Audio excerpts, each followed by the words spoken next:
welcome back to my channel. What did you think of my new little intro? I just edited. Let me know.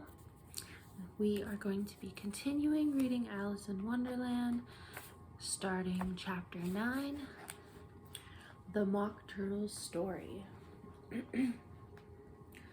"You can't think how glad I am to see you again, you dear old thing," said the Duchess, as she tucked her arm affectionately into Alice's, and they walked off together. Alice was very glad to find her in such a pleasant temper, and thought to herself that perhaps it was only the pepper that had made her so savage when they met in the kitchen.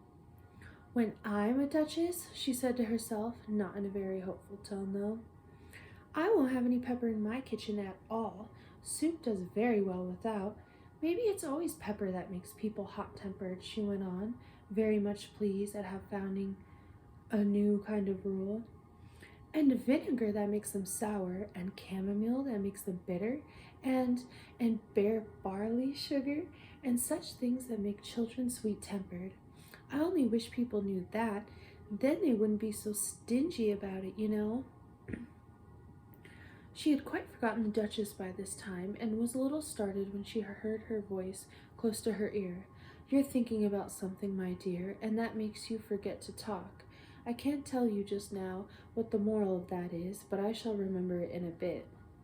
"Perhaps it hasn't one," Alice ventured to remark. "Tut, tut, child," said the Duchess. "Everything's got a moral, if only you can find it." And she squeezed herself up closer to Alice's side as she spoke. Alice did not much like her keeping so close to her, first because the Duchess was very ugly, and secondly because she was exactly the right height to rest her chin on Alice's shoulder, and it was so uncomfortably sharp chin. However, she did not like to be rude, so she bore it as well as she could. "The game's going on rather better now," she said, by way of keeping up on the conversation a little. "'Tis so," said the Duchess, "and the moral of that is, oh, 'tis love, and that makes the world go round." "Somebody said," Alice whispered, "that it's done by everybody minding their own business." "Ah, well, it means much the same thing," said the Duchess, digging her sharp little chin into Alice's shoulder as she added, "and the moral of that is, take care of the scents and the sounds will take care of themselves." "How fond she is of finding morals in things," Alice thought to herself.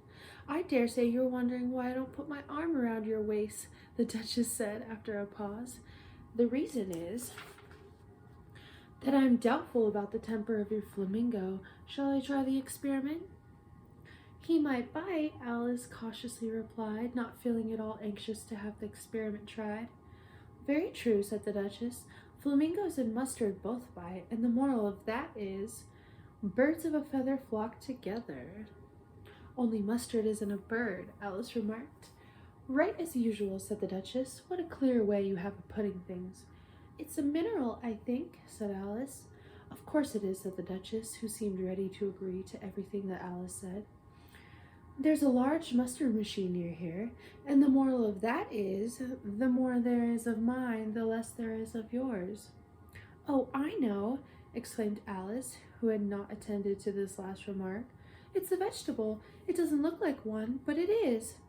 "I quite agree with you," said the Duchess, "and the moral of that is, be what you would seem to be, or if you'd like it put more simply, never imagine yourself not to be otherwise than what it might appear to others that you were, or might have been, was not otherwise than what you had been would have appeared to them to be otherwise."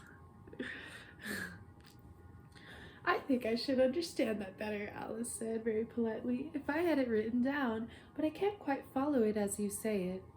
"That's nothing to what I could say if I chose," the Duchess replied in a pleased tone. "Pray don't trouble yourself to say it any longer than that," said Alice. "Oh, don't talk about trouble," said the Duchess. "I make you a present of everything I've said as yet." "A cheap sort of present," thought Alice. "I'm glad people don't give birthday presents like that," but she did not venture to say it out loud. "Thinking again?" the Duchess asked with another dig of her sharp little chin. "I've a right to think," said Alice sharply, for she was beginning to feel a little worried. "Just as much Just about as much right, said the Duchess, as pigs have to fly. And the But here, to Alice's great surprise, the Duchess's voice died anyway, even in the middle of her favorite word, moral, and the arm that was linked into hers began to tremble. Alice looked up, and there stood the Queen in front of them, with her arms folded, frowning like a thunderstorm. "A fine day, Your Majesty," the Duchess began in a low, weak voice. "Now I give you fair warning," shouted the Queen, stamping on the ground as she spoke. "Either you or your head must be off, and that in about half no time. Take your choice." The Duchess took her choice and was gone in a moment. "Let's go on with the game," the Queen said to Alice, and Alice was too much frightened to say a word, but slowly folded her back to the croquet ground.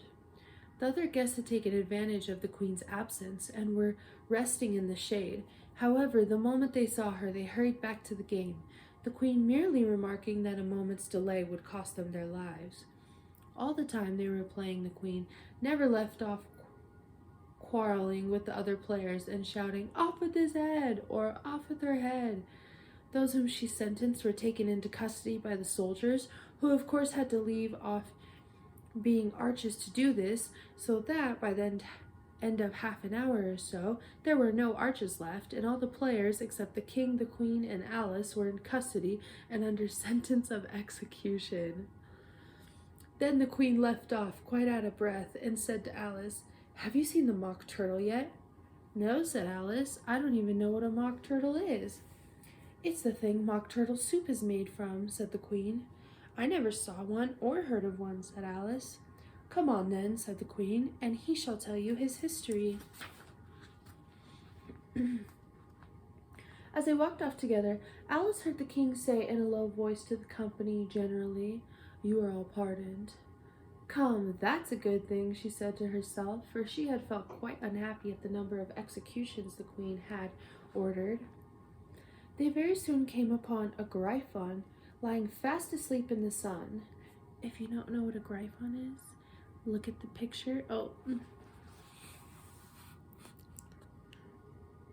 you can't really see it.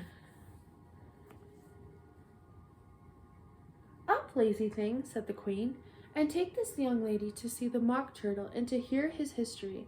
I must go back and see after some executions I have ordered." And she walked off, leaving Alice alone with her griffon. Alice did not look like quite of this creature, but on the whole she thought it would be quite as safe to stay with it as to go after that savage Queen, so she waited. The griffon sat up and rubbed its eyes. Then it watched the Queen till she was out of sight. Then it chuckled. "What fun," said the griffon, half to itself, half to Alice. "What is the fun?" said Alice. "Why, she," said the griffon. "It's all her fancy that. They never execute nobody, you know. Come on." "Everybody says 'come on' here," thought Alice, as she went slowly after it. "I never was so ordered about before in all my life, never."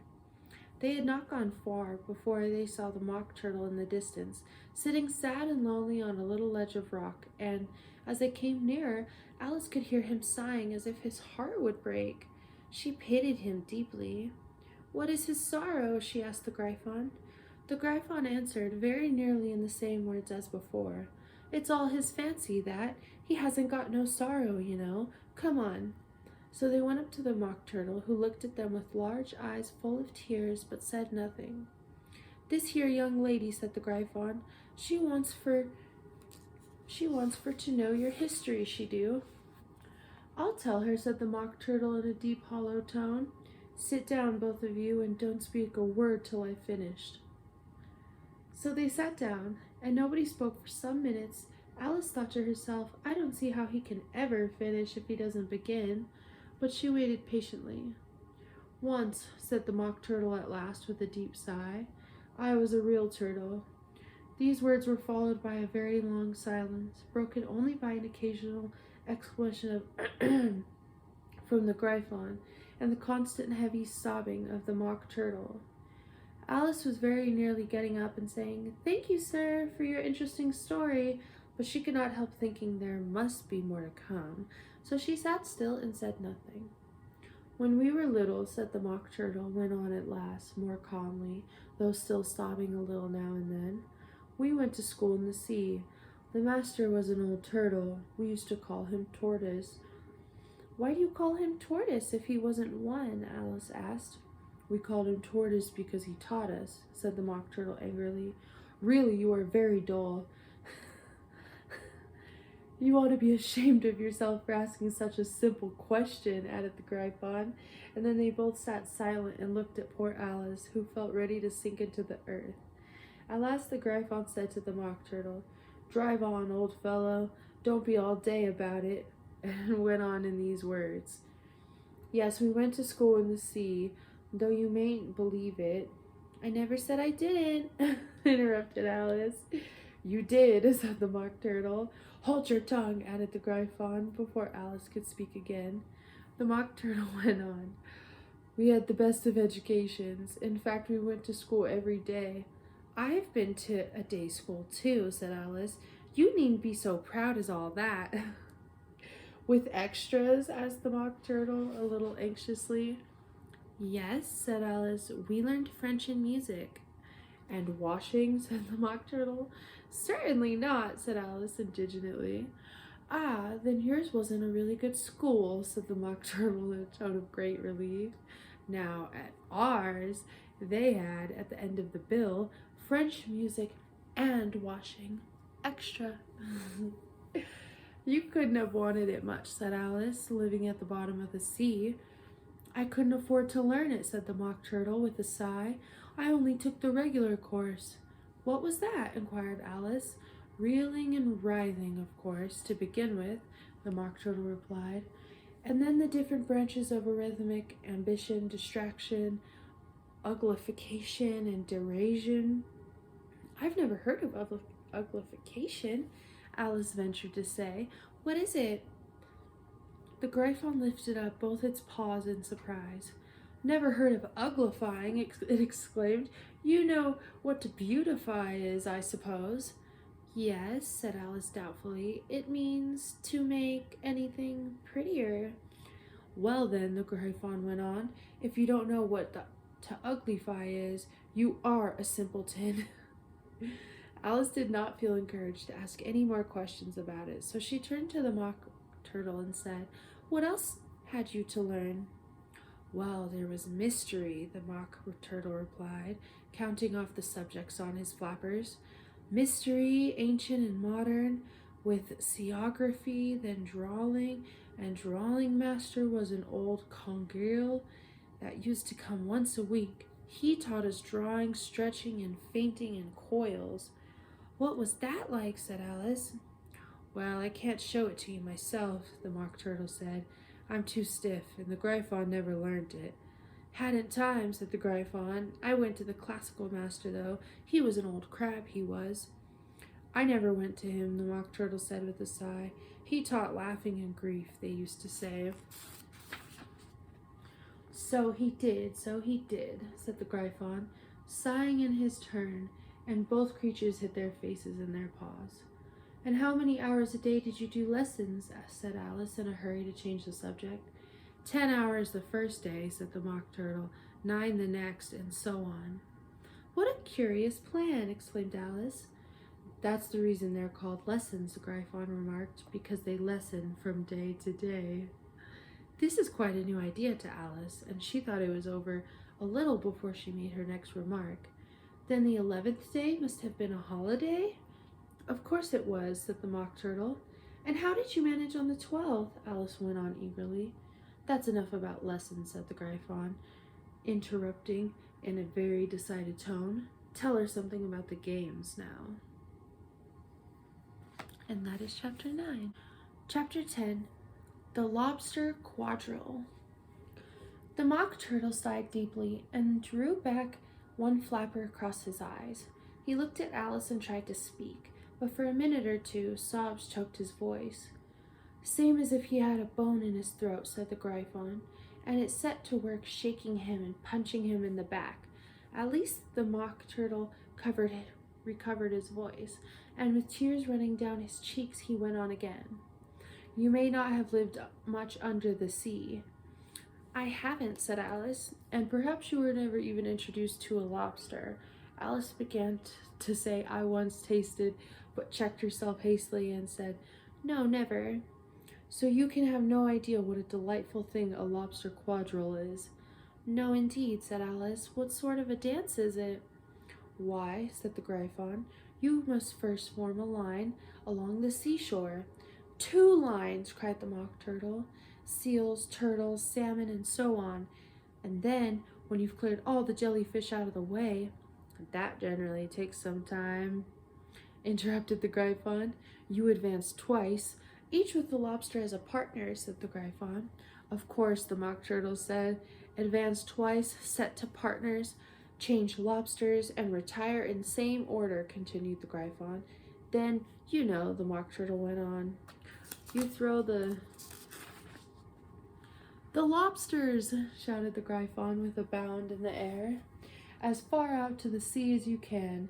Swim after them, screamed the Gryphon. Turn a somersault in the sea, cried the Mock Turtle, capering wildly about. Change lobsters again, yelled the Gryphon at the top of its voice. Back to land again, and that's all the first figure, said the Mock Turtle, suddenly dropping his voice, and the 2 creatures who had been jumping about like mad things all this time sat down again very sadly and quietly and looked at Alice. It must be a very pretty dance, said Alice timidly.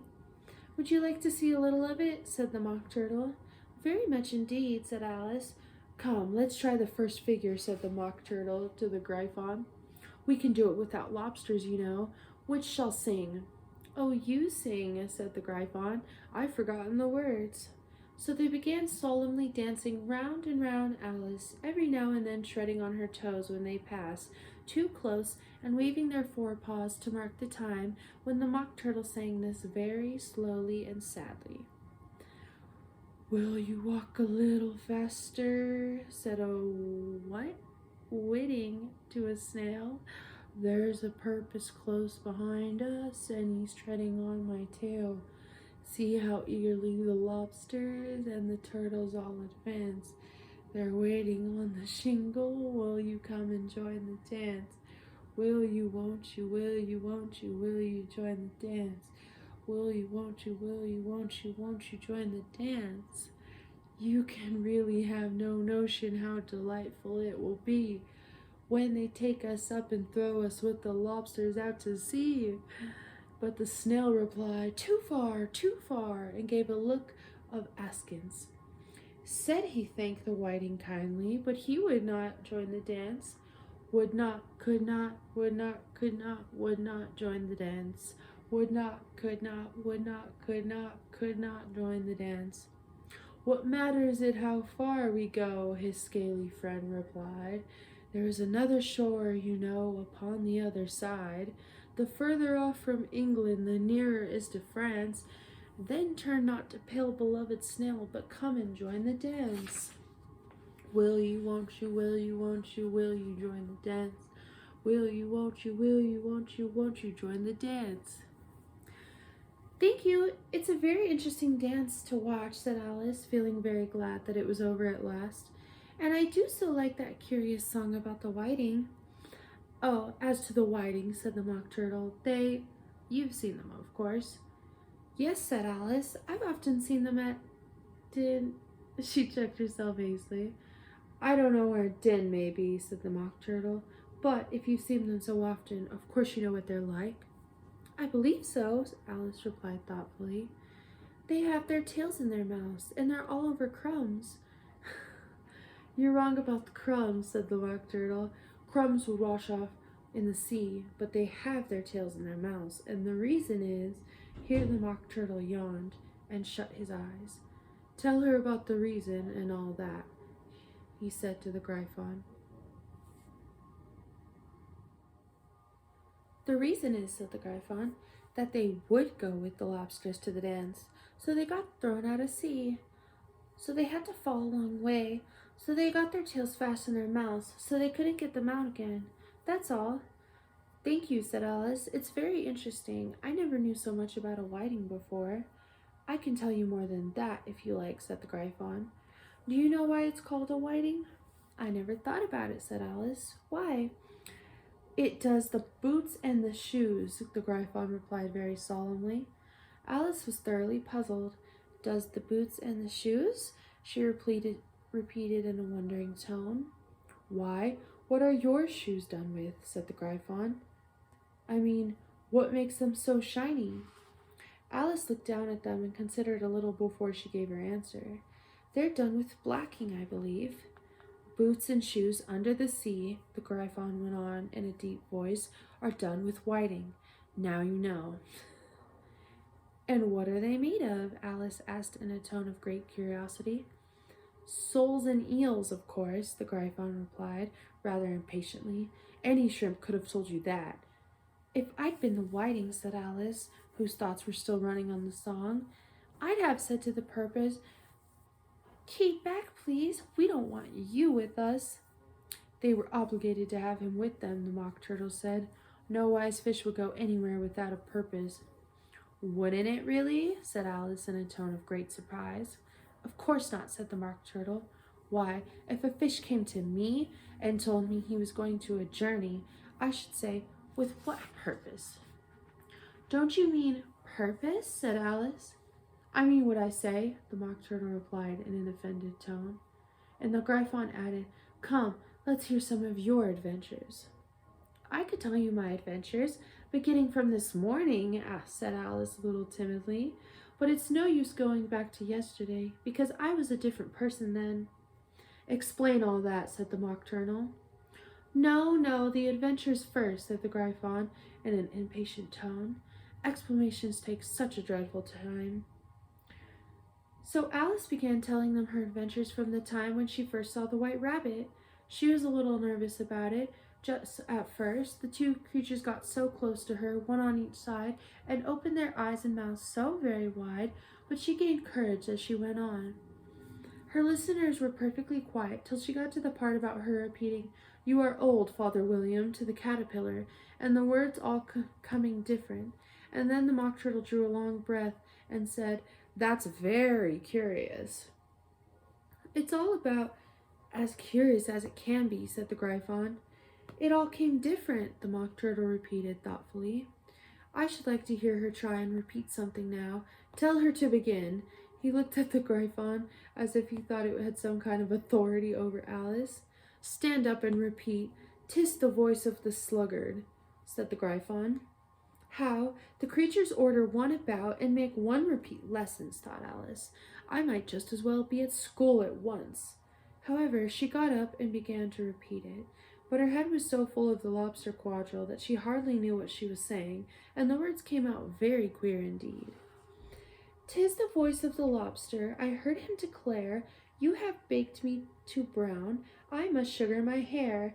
As a duck with his eyelids, so he was with his nose, trims his belt and his buttons, and turns out his toes. When the sands are all dry, he is gay as a lark, and will talk in contemptuous tones of the shark. But when the tide rises and sharks are around, his voice has a timid and tremulous sound. That's a different one from what I used to say when I was a child, said the Gryphon. Well, I never heard it before, said the Mock Turtle, but it sounds uncommon nonsense. Alice said nothing. She sat down with her face in her hands, wondering if anything would ever happen in a natural way again. I should like to have it explained, said the Mock Turtle. She can't explain it, said the Gryphon hastily. Go on with the next verse. But what about his toes? The Mock Turtle persisted. How could he turn them out with his nose, you know? It's the first position in dancing, Alice said, but she was dreadfully puzzled by the whole thing, and longed to change the subject. Go on with the next verse, the Gryphon repeated. It begins, I passed by his garden. Alice did not dare to disobey, though she felt sure it would all come wrong, and she went on in a trembling voice. I passed by his garden and marked with one eye how the owl and the panther were sharing a pie. The panther took pie crust and gravy and meat, while the owl had the dish at its share of the treat. When the pie was all finished, the owl, as a boon, was kindly permitted to pocket the spoon. while the panther received knife and a fork with a growl, and concluded the banquet by, "What is the use of repeating all that stuff?" the Mock Turtle interrupted. "If you don't explain it as you go on, it's by far the most confusing thing I have ever heard." "Yes, I think you better leave off," said the Gryphon, and Alice was only too glad to do so. "Shall we try another figure of the lobster quadrille?" the Gryphon went on, "or would you like the Mock Turtle to sing you another song?" "Oh, a song, please, if the Mock Turtle would be so kind," Alice replied, so eagerly that the Gryphon said in a rather offended tone, "No accounting for tastes. Sing her turtle soup, will you, old fellow?" The Mock Turtle sighed deeply and began in a voice choked with sobs to sing this: "Beautiful soup, so rich and green, waiting in a hot tureen. Who for such dainties would not stoop? Soup of the evening, beautiful soup. Soup of the evening, beautiful soup. Beautiful soup, beautiful soup. Soup of the evening, beautiful, beautiful soup. Beautiful soup, who cares for fish, a game, or any other dish? Who would not give all else for 2 pennyworth only of beautiful soup? Beautiful soup, beautiful soup, soup of the evening, beautiful, beautiful soup." "Chorus again!" cried the Gryphon, and the Mock Turtle had just begun to repeat it when a cry of "The trial's beginning!" was heard in the distance. "Come on!" cried the Gryphon, and taking Alice by the hand, it hurried off without waiting for the end of the song. "What trial is it?" Alice panted as she ran, but the Gryphon only answered, "Come on!" and ran faster, while more and more faintly came, carried on the breeze that followed them, the melancholy words, "Soup of the evening, beautiful, beautiful soup." And that is chapter 10. Thank you so much for watching. I will be back with more.